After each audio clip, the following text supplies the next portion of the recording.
Alright, Bloodborne, a nightmare tale serving as a metaphor for Victorian medical practices.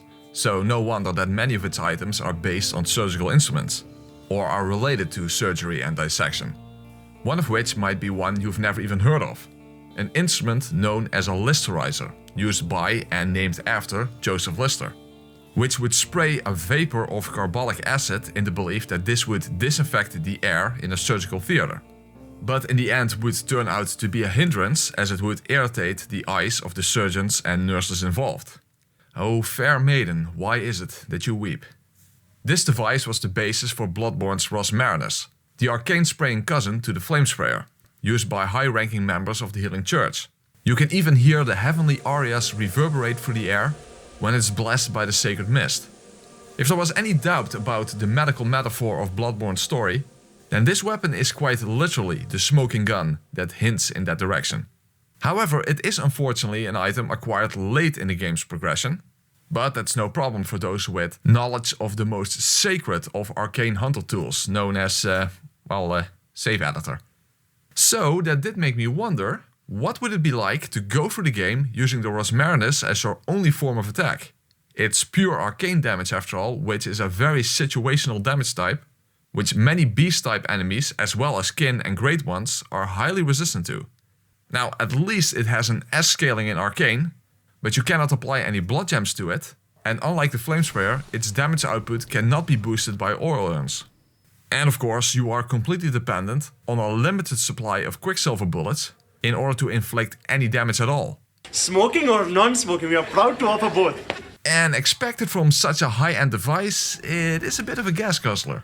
But you know, obviously that's no problem for me because I'm absolutely awesome at this game. Oh, okay, well wait, maybe instead of blowing smoke up my own ass, I should first find out whether I'll be huffing and puffing until quite literally running out of steam, or if the many monstrosities in this game will both literally and figuratively get completely vaporized by the sacred mist of the Rosmarinus. Or is it Rosmarinus?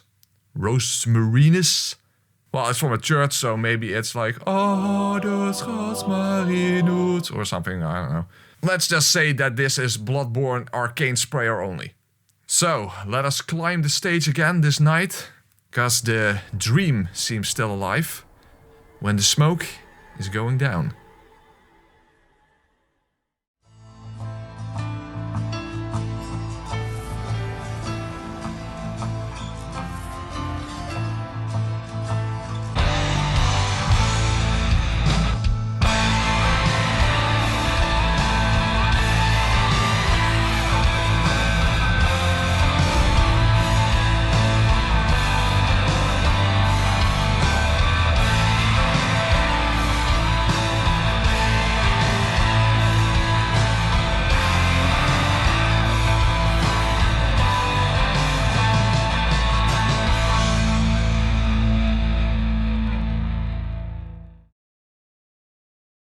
Alright, we start off with the Cruel Fate origin for the highest arcane stat, and then we acquire the Rosmarinus quite literally from another plane of existence through save editor. And my initial reaction was, holy smoke, that is a lot of damage. But it turned out that had more to do with it being the first enemy in the game. I mean, it quite literally dropped off before even opening up the first shortcut. And even after upgrading it to +2, the damage against Father Gascoigne wasn't exactly a breath of fresh air. But the really weird thing was the hit detection. The range is deceptively shorter than you might think, and on top of that, the damage sticks in intervals. So spraying through geometry wasn't actually all that effective. Or at least not as effective. It would only consistently work if Gascoigne wasn't able to hit me as well. Well, then again, we don't need any tricks. We do rely on smoke, but not on mirrors. So let's face our problems head on by using the music box for a free attack opportunity. Which doesn't exactly do that much. I mean, you get a little more damage out of it if you start spraying right after using the music box, so you're already attacking during Gascoigne's startup animation. But the problem is that even with those few extra attack opportunities, we're still dealing with a limited supply of ammunition, meaning we have to create a new supply from our own blood. Now, fortunately, we can make use of the environment to give ourselves enough time, or when he jumps is also a large enough window. Meaning that with a little patience, we defeated him on the first try. Well, on the first try on the second attempt. So, Yeah, I guess he didn't exactly went out like a fart in the wind, but at least we managed to discreetly pass gas coin. God damn it, that's even terrible for me. Okay, that one goes on the list. Oh, yeah, that's for whenever I come up with a terrible pun that's even below my close to non-existent standards. I put it on a list and then I hand it over to J.K. Leeds when he comes by for another therapy session. Speak of the devil. Anyway, an obvious issue in this playthrough is going to be damage output and ammunition, but at least we can increase the amount of bullets that we can hold from a specific item from the chapel dweller. And the beast might be sensitive to his incense, but we are just straight up insensitive. However, he still has a rather unexpected defense mechanism.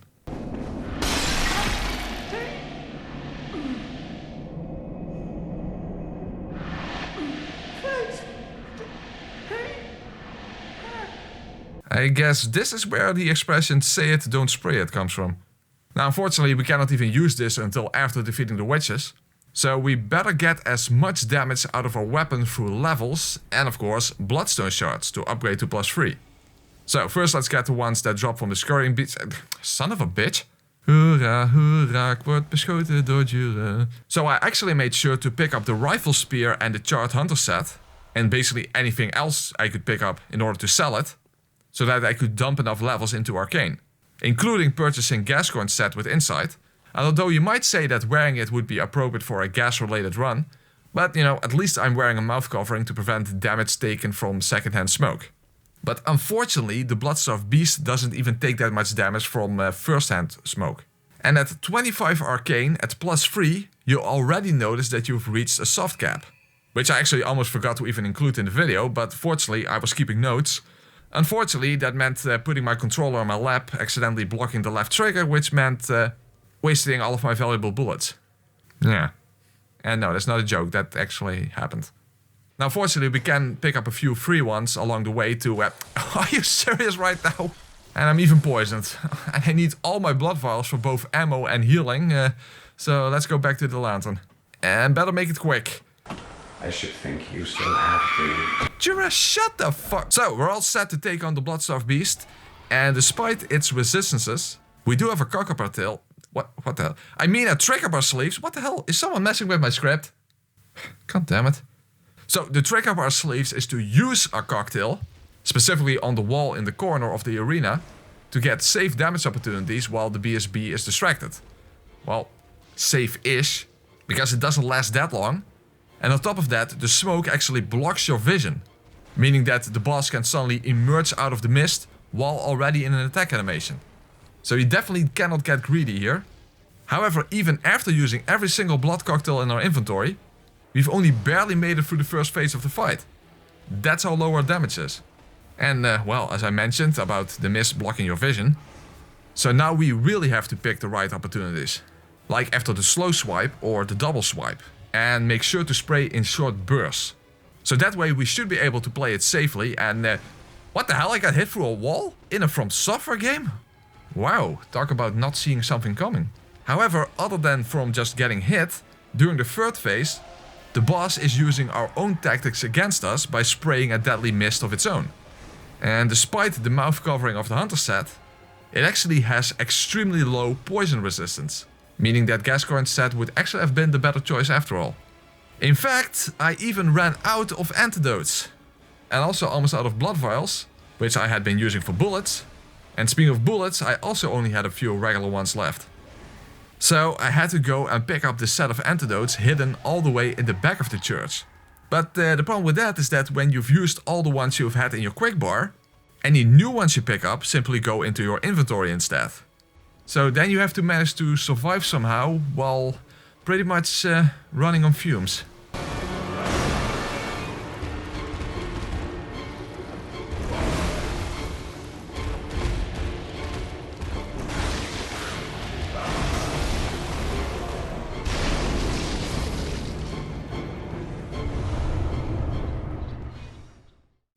That's weird. What happened to this guy? Better not dwell on it. Instead, let's acquire some very valuable items to increase our blood vials and bullet supply later on. But arguably even more important is the Radiant Sword Hunter badge, which allows us to purchase Bone Marrow Ash, which will boost our damage massively as long as you're holding down L2. In fact, let's even go into the Hypogean Evergaol so that we can upgrade all the way to +6 already. I even killed the non-NPC there because that's how many fucks I had to give at this point. And we're still only in the early parts of the run. So let's acquire the final twin shards here and... oh, what the hell? The scurrying beast still disappeared somehow? This whole town is going to the dogs. Speaking of which, or rather not speaking of which, I went to the cleric beast first. Because he would be as threatening as a little puppy by now, despite his arcane resistance, given our massive increase in power. Meaning some easy echoes for some more bullets, even a few free ones. In fact, even some free bone marrow ash, which will become very expensive later on. But as you would expect, the witches weren't that hard to deal with anyway, as long as you can bring their health bars down evenly. Oh my god. The only problem is that when attacking the witches with mist, the witches don't get bloody for obvious reasons, and you don't want to miss the second witch with your mist. But if you can't tell which witch is which witch, then you don't know which witch you've missed and which witch you hit with your mist, but missed the witch with the mist and... You know what, screw this, I'm giving myself an early Christmas present and I'm skipping this part of the script. So spray, spray, spray, witches go away. There, fuck it, fight over. Rune tool acquired and more bullets and all that kind of stuff. Very nice, next boss, which is Amelia, who you might expect to be quite an obstacle given that she is yet another boss with high arcane resistance. But because of all of her prep work, our runes and especially by using bone marrow ash, I can still do massive damage to her and even stun lock her, as the mist is somehow capable of breaking her limbs. In fact, I didn't even have to resort to using my other type of mist, namely that of the numbing variety. Which for once would actually have been applicable to include. I mean, I usually allow this item despite that it technically inflicts 2 damage from the bottle itself. But it's quite ironic that a mist only run is one of the only runs in which I didn't have to use numbing mist. Well, that's actually not entirely true. Because believe it or not, numbing mist is going to make a surprising return later on in the playthrough.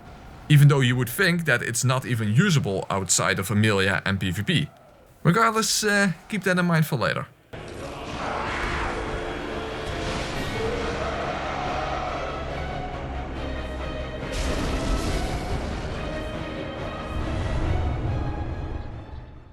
But in the meantime, I can tell these annoying dogs to go fork themselves. What? Okay. I guess only the hit detection is forked here. Well, actually, another fucked up thing is that even though I did pick up the tonsil stone, I completely forgot to include Amygdala in this run, given that I meant for it to be all bosses. However, in this old video, I already defeated Miss Amy G. Dala with the Rosmarinus, and as you can see, it's not exactly that much of a challenge. In fact, that's quite hell of an understatement. Regardless, it's actually a good thing that I forgot about this, because now I could show that old footage over the ladder section, and that way I don't have to go through the effort of coming up with yet another Snake Eater joke. Mwahaha. Anyway, in the back room of Yosefka's clinic, we acquire another communion rune for blood vials.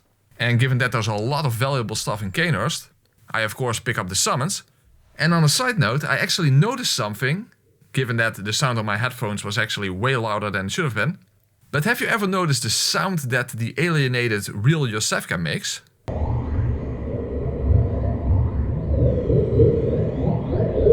Yeah, that makes for quite a symphony when you combine it with the arias of the Rosmarinus. But as I said, there's a lot of stuff to pick up in Canehurst, but unfortunately when it comes to appropriate fashion, that is something that we can only acquire much later in the game. So for now let's go to my go-to outfit, namely the noble dress. In order to become the queen of this frozen castle. Although in my opinion the most suitable suit that would suit the theme of this run would be a tuxedo. You know, tuxedo, smoking. Mwah. Oh, and speaking of picking up outfits, say what you want, but I think I quite skillfully acquired the night set here. The only way you could improve it is by doing it intentionally, I suppose. But despite me once again blowing smoke up my own ass, I initially planned on taking on Logarius already. But given that he has the highest arcane defense in the entire game, shared with the one reborn, I must say I got cold feet and decided to save it for later anyway. But you know, that was mainly because I was no longer wearing any shoes because of the dress. However, with pretty much any set of pants that you put on, those will remain hidden underneath the dress anyway. But the same cannot be said about the gloves, I mean, I cannot wear gloves that cover up my sleeves. And therefore, let's make an early trip into the DLC to acquire the constable gloves. And also completely coincidentally acquire some additional bloodstone chunks, because I feared that the shadows could be a real pain in the nostrils, since I wouldn't be able to stagger them, or probably spray long enough to get my damage worth out of my valuable bone marrow ash. However, since we're anyway, let's have some additional fun. I mean, a lot of people think that Simon is quite a Chad, but in my eyes he's just a little fog boy. Oh, whoa, okay, maybe that wasn't so smart. But picking up the constable gloves certainly is smart, because those do in fact go underneath the sleeves of the dress. Oh, whoa, Simon, whoa, what did I do? What did I do? I'm not a bad guy here, I'm straight as an arrow. And speaking of which, we may be unable to add another string to our bow, given that no matter what we acquire in any point of the playthrough, we are simply stuck with one single way to inflict damage. But now, at +8, even the shadows should vanish in a puff of smoke. In fact, after a somewhat rocky start, it looks like we're now really picking up steam, because in all fairness, this was a complete blowout. As I said before, I didn't expect to get much mileage out of my bone marrow ash, but nothing could have been further from the truth. In fact, even the sidestep cheese on the candle shadow was sort of functional this way. Alright then, an easy shadow fight. That's definitely a breath of fresh air. Not exactly something that happens all that often. Unfortunately, something that does happen quite often is getting followed around by flies in the next area. But something that I'm not sure I've ever done before was to acquire the student uniform for fashion, which I managed to achieve by making tactical use of my stealth and sneaking skills. But the problem is that the student uniform looks kind of ridiculous. If I wear this for a long time, it will certainly start bugging me. And, well, speaking of which, why the hell did one of the flies follow me all the way down into the boss arena? I mean, I've heard the expression eager beaver before, although I wrongly assumed that to be a slut-shaming term, but I think that this insect had the idiom dropping like flies in mind. Well, when your house is infested with bugs, you will have to fumigate it. So I suppose you should do the same when you find ginormous spiders in an even ginormouser bathtub.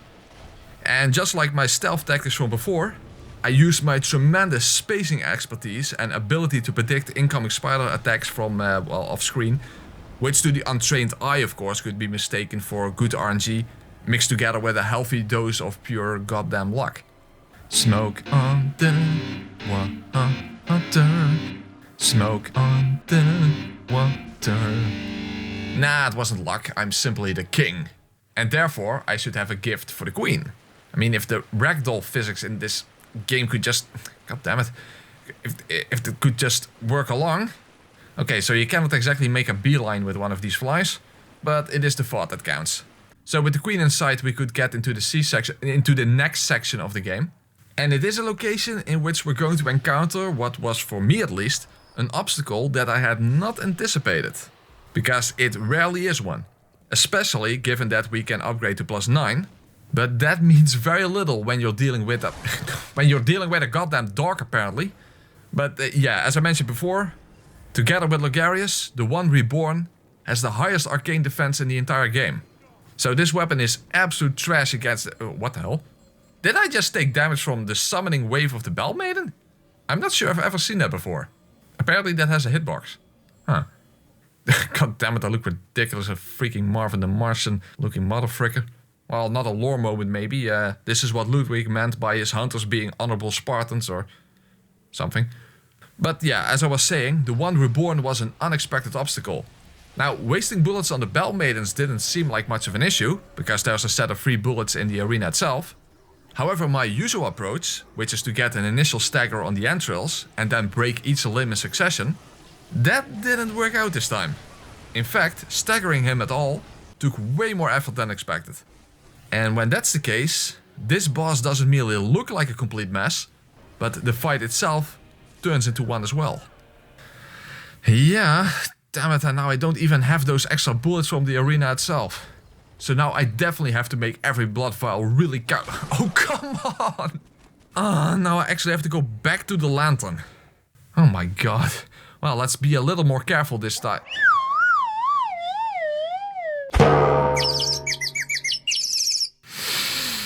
Oh my god, I'm fuming in any sense of the word right now.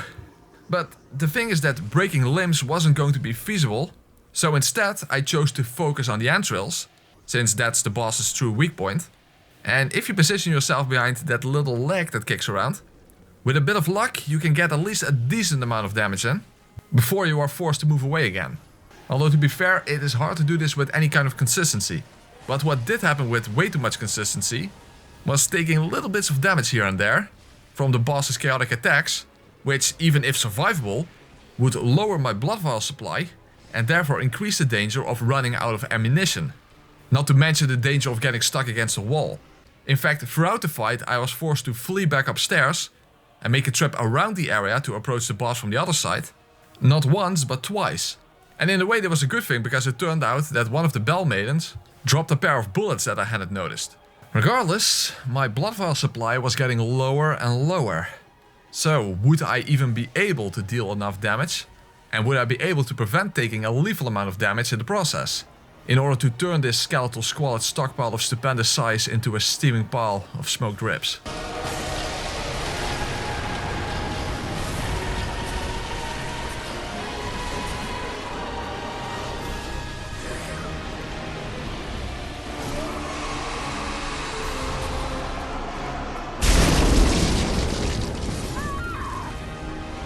Wow, well, I guess a victory is a victory.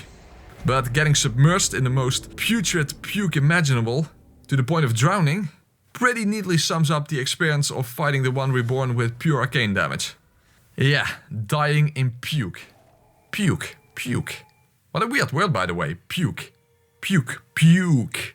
Doesn't even really sound like a word, more like an Atari sound effect or something. Puke, puke, puke. Okay, I'm getting a little off topic here, but now I'm on a tangent anyway. To come back to the medical metaphor that's the foundation of Bloodborne's story, an interesting detail that you might be unaware of is the position of the people involved in the Menses ritual. Because that's a very specific setup, providing a top-down view over Mikolas with a mysterious light that doesn't seem to have any actual source. Because that's not moonlight falling in from a hole in the ceiling.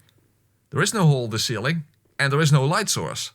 This is supposed to represent a Victorian medical theater, and the light is the surgical light over the operating table. Once you start looking at the world of Bloodborne through the lens of Victorian medical practices, you can see the references practically anywhere you look. So let's perhaps see if we can deal with Mikolas himself with surgical precision. So first we lure him into the little hallway leading to the room where you're supposed to fight him. Of course, making sure to only create blood bullets or reload a bone marrow ash right after he attacks. Otherwise he will tentacle us into the great beyond. But fortunately I don't have to worry about my ammunition, given that there's a fresh batch down the staircase. However, even though we do have a sort of ranged weapon, we won't be able to cheese him from the balcony. But whatever may be the case, my thought was to jump down as far to the right as I possibly could, so I could immediately chase him into his room. However, I accidentally landed on his head and I think I caused him brain damage or something. As if he needed more of that in the first place. The thing is, he completely glitched out, or whatever was going on. In fact, what the hell is even going on in the first place? Because that's extremely hard to tell. Okay, this is not beneficial at all. Oh my god, this is such a mess. Okay, can we just reset or something, have a little do-over, where I get another chance to jump down? Okay, that's not exactly what I had in mind, but technically that counts as a reset. Unfortunately, that means going back to the little hallway. Same thing, but no bullet pickup this time. God damn it. So now let's jump down in the most normal way possible. And fortunately there is in fact another bullet pickup right there. Okay, so now everything is normal. What the hell is that little whip guy doing here? That's the one from the staircase. I don't even know what's going on here anymore. This game is driving me completely insane. At this point I wouldn't be surprised if I suddenly drop dead from frenzy without a frenzy-inducing source in the immediate vicinity.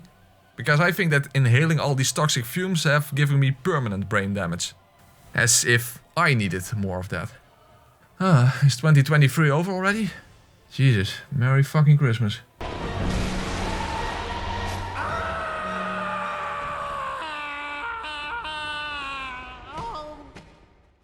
Alright then, time to turn the Rosmarinus into the most hard-hitting humidifier that it can possibly be. By acquiring the blood rock and by increasing our arcane stat to the hard cap of 50. And given that this will be an all bosses run, well minus Amygdala of course, let's make sure that we acquire the umbilical cord from Yosefka's imposter back in the clinic. Hello? The fuck? She's completely immune? I mean, I'm not a medical expert myself, but when I think of someone who wouldn't suffer under the harmful effects of smoking, the first thing that comes to mind would not exactly be a pregnant woman. Well, remember that I said that numbing mist would make an unexpected return? Well, there you go. It's still a mist-only run. Heck, now we might as well test it out on a former pregnant lady. Hey, some people brag about how they managed to one-shot the Shadows of Yharnam with a stake driver. Well, I managed to one-shot Queen Yharnam with a numbing mist. So, put that in your pipe and smoke it. And although the wet nurse is not going to go down in one shot, it will most certainly be in one attempt. Because it's a very manageable, easy boss with low arcane defenses. So wet nurse, more like dead nurse.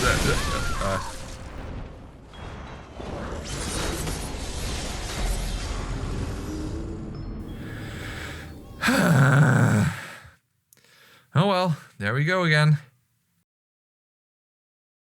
No, I wasn't going to jump, I just thought I could use a smoke break. That's right, I don't actually smoke. But at the very least that is any percent down. But we still have a long way to go. However, there's also something positive now. Because at this point we're able to acquire the most appropriate attire for the run. Since the Rosmarinus is explicitly used by the choir, according to the description. I can't see fucking shit out of this thing. Well, unfortunately for me, my eyes are very much on the outside. Which is not so weird because of my inside getting slurped away by those freaking brain suckers. But hey, at least I can make tactical use of From Software's typical approach to how walls function in this world. What the fuck? Are you serious right now? Oh, but he can hit me through the wall. I don't have the foggiest clue how hit detection on walls is coded in any of these titles. Well, apart from some additional peculiar hit detection on the Celestial Emissary. Okay, that one goes on the list as well. But hey, they do drop a higher tier communion rune, meaning more blood vials. And I expected to really need those because Abritus might be weak to both fire and bolt, but not so much to arcane damage. Although in a way it would have made sense for her to be especially susceptible to smoke, since to thrust a little bit of extra lore down your throat, that is in fact what Abritus is modeled after, the human throat. Specifically the butterfly-shaped part known as the thyroid. In fact, her wings represent the veins running through the lungs. And as we all know, smoking and lungs don't form the most favorable of combinations. In fact, I myself was kinda left breathless when I saw how absurdly effective it was. If it wasn't for a charge attack, I would have immediately got her into her third phase by skipping the second phase entirely. But anyway, the moment she slammed her head down, I could basically keep her wheezing and coughing until she needed the coffin. You know, because she was dead. Does that one go on the list? No, I'll leave it in. So now only one boss remains in the main game, and given how close we are to Christmas, I think it's the appropriate time to blow some smoke up Santa's chimney. Unfortunately, dear old Saint Dick over here has the same arcane defenses as the one reborn, meaning that our little puffs of Christmas didn't exactly lead to a quick and easy victory, but to a drawn out and rather messy fight. First phase was okayish at least, and one massive benefit is that despite not being able to stagger him out of his phase transition, which in turn would prevent him from generating a shield, but the Rosmarinus and the Flamesprayer aren't affected by it anyway. However, the second phase is where he rarely leaves himself open for long periods of time, meaning no room for chain smoking, mostly just little puffs of vacuous vaping, and especially waiting for the 3-hit scythe combo ending in the overhead attack, or when he lands after flying upwards. But the real issue was the Gates of Babylon, because although this attack can in fact destroy the sword, but if you miss your opportunity for mist, then that's a missed opportunity indeed. Because no place on the roof gets you out of the radius of that attack. Unless you're really lucky and he does it in the corner of the roof. So when the seemingly limitless supply of flying swords is in the air, and you can't keep a level head on this slanted roof, then you might see your prospect of victory go up in smoke. But another issue was how easily you would take little bits of chip damage, lowering your blood vial supply and thereby increasing the danger of running out of ammunition.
And then, when the smoke cleared, not only could we finally breathe easily, but our little Mrs. Puff earned her crown to become Queen Queef.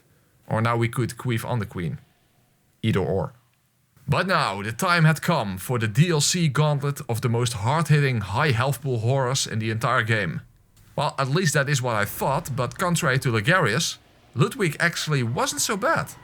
In fact, Ludwig has different defenses for both phases, and in the first phase he's quite weak to arcane damage, and just as susceptible to staggering as with melee attacks. In fact, fighting him this way felt very similar as when using regular melee attacks. However, in his second phase, he suddenly becomes arcane resistant. Which I did take into account, so I saved most of my bone marrow ash. However, I should have relied more on blood bullets during the first phase, because as you know, the second phase has kind of a rhythm to it, and you're better off staying close to him. Because unless he does the ground AoE, moving away from Ludwig is a dangerous thing to do. Especially when draining your own health in the process. And once you start panicking, there's a real danger of stacking mistake upon mistake, and against Ludwig that can easily have lethal consequences. But fortunately, given that he has 2 scripted staggers at the end of his health bar, once you get him down to about 15% health, your victory is pretty much guaranteed. And not much will be left of Ludwig. Which makes sense that after inhaling so much smoke that you would be a little hoarse. Alright, the research hall. A place where instead of attacking with smoke, you're better off becoming as mist instead. By using a blue elixir. Yes, invisible, with ghostly, scary eyes. Well, that's not completely true, because there is in fact an actual enemy here that also uses the Rosmarinus. Meaning we could have the epic showdown of the Rosmarinuses? Well, an epic battle in which both parties would try to Rosmarinate each other. Although it's kind of weird to think that a battle would be epic if everyone involved only missed each other. Well, to be fair, despite the Living Fail's immense health pool and high arcane resistance, it wasn't exactly an epic battle either. Just a very lengthy and very drawn out one. But the only actual danger would be running out of ammunition, since you would need to use most of your blood vials to create new bullets. But fortunately, despite the deceptively short reach of the Rosmarinus, you can stay just outside of their reach, yet still make sure that they have their stupid deformed heads in the cloud. In fact, they even tend to just walk right into your attack. And to be clear, I'm not insulting them, I mean the game itself qualifies them as living failures. And with enough patience you can subtract the living part of that as well. But speaking of things that are alive but shouldn't be, if you pay close attention to the sunflowers, you will notice that the way they move does not seem to be the result of them swaying in the wind. Especially because the wind is so obvious in this arena. Well, of course all flowers are alive, but you know what I mean. So let's give our plant buddies a little spray. And then let's continue onwards to someone who doesn't exactly look very alive, but also certainly is no failure. However, despite that, obtaining victory over her using the Rosmarinus was much easier than I expected. Sure, I did take several unnecessary hits initially from getting way too greedy, but unlike when using an actual gun with actual bullets, she can't really dodge an entire cloud, even by turning into one, meaning you could essentially just hold L2 while focusing on dodging whenever she gets too close to you. However, it is still a good thing that I used blood bullets early on, because right before the third phase, things took quite literally a weird turn, as she weirdly turned around instead of attacking, and then I could essentially just empty out my entire bullet reserve. Which was very unexpected, but being able to use a nearly 9-second lasting cloud on her pretty much put me on cloud 9. Well, rounded up a bit, I guess.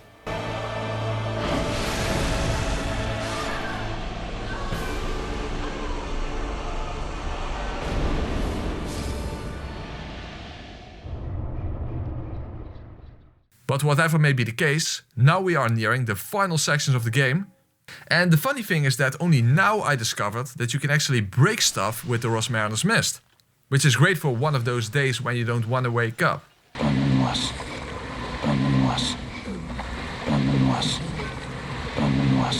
Or better said, when you wish you weren't even born at all. And speaking of which, when it comes to Orphan of Cause, I know it's just a matter of perspective, but from where I'm standing, Orphan would quite literally be a son of a beach. Oh hey, it's Braider. You know, I did an entire playthrough using that move only. Oh, son of a beach? Yeah, it's definitely one of those days. Oh, by the way, before taking on Orphan, I suddenly realized that I forgot about Paul. But, well, it wasn't exactly something to write home about at this point in the game. Or better said, it wouldn't have sparked a conversation. However, Orphan would certainly be a very different story. But my approach against him could also be much different compared to many of the other playthroughs I've done, in which I used much more awkward kind of attacks. Because this time I'm not forced to only go for what normally would be backstab opportunities. I can easily squeeze in a few sprays here and there right after dodging practically anything. However, despite that, I can still make use of the AI manipulation to trigger those backstab opportunities, since that still implies that I can safely get a lot of damage in. Well, a lot is kind of a relative term here, I suppose. In fact, because Orphan is so incredibly aggressive and moves around so much, I don't exactly get that much extra damage out of my bone marrow ash, since I rarely get the chance to spray for a long enough time before having to avoid the next incoming attack. In fact, for whatever reason, spraying mist around somehow tends to trigger his triple stomp. You know, the one you normally want him to do, because it's the most reliable backstab opportunity in the second phase. And then of course he just refuses to do it when you desperately need it. Well, this time he made me desperate to avoid it, because it came so out of nowhere that it nearly got me killed. And once more, taking damage means less blood vials, which means less bullets, which means a danger of running out of ammunition altogether, which is a real danger with his high arcane resistance and his massive health pool. In fact, I was getting a bit of deja vu here, some flashbacks to the previous playthrough, where if it weren't for Yusefka's blood vial, I wouldn't have made it through this fight at all. So I suppose I should have learned from that and preemptively have it equipped in my quickbar, but well, you know what channel you're watching, so you know what to expect.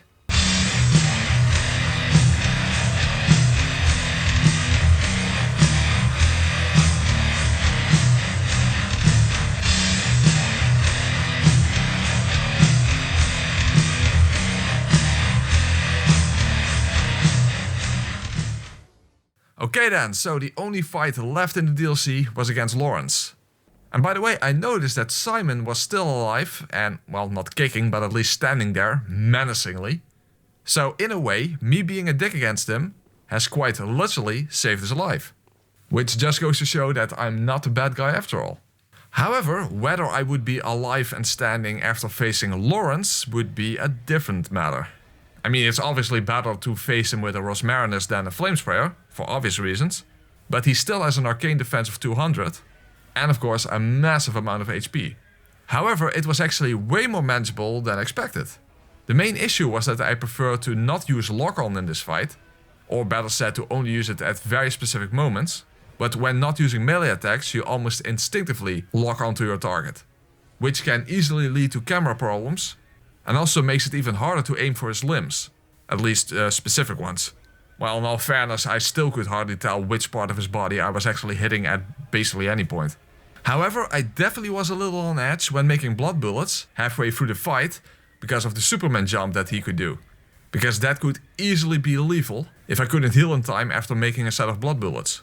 And surprisingly, his legless form, and to come back to lore, that's not a random design decision.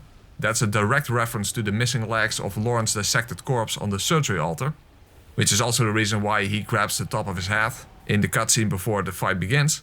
But the thing is that without using stamina and the ability to stay in place while attacking, the precise spacing required in the final parts of the Lawrence fight is a lot more manageable with the Rosmarinus.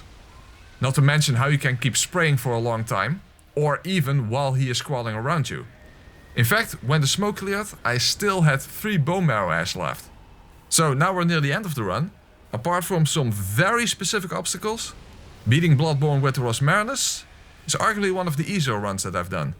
I mean, it does say quite a lot when all the DLC fights consisted of first try victories. In fact, all of the end bosses were. Well, apart from that one, that didn't count. You know, because of lore reasons. So, speaking of end bosses, then the time had come to smoke a pipe with Grandpa. Or better said, the time had come for Grandpa to pay the piper. Eliminate me. Will that give you satisfaction, my son? Killing a helpless, old fart. The killing, no. No satisfaction. Everything up into the killing. Be a gas. Well, especially compared to the DLC fights, the damage was really good. And if it weren't for my greed, I would have been able to quite safely stay out of his reach, since you can outspace a lot of Gurman's attacks. But of course there was also the ever-returning problem of the smoke blocking your vision. Regardless, the only vision I had was to emerge from the haze of the dream victorious, and one tactic that worked especially well was the turnaround AI loop, which wouldn't break so easily with this attack compared to a melee one. Now it is true that in the second form Gurman gains poise, which makes him much more dangerous, but I did learn from getting greedy early on in the fight, so spraying in short bursts in between dodges made his poise quite manageable. And speaking of the turning around strategy, that can apparently almost become kind of glitchy. So just think of it as another lore connection between Gurman and Maria, given that she for some reason did the same thing in this run.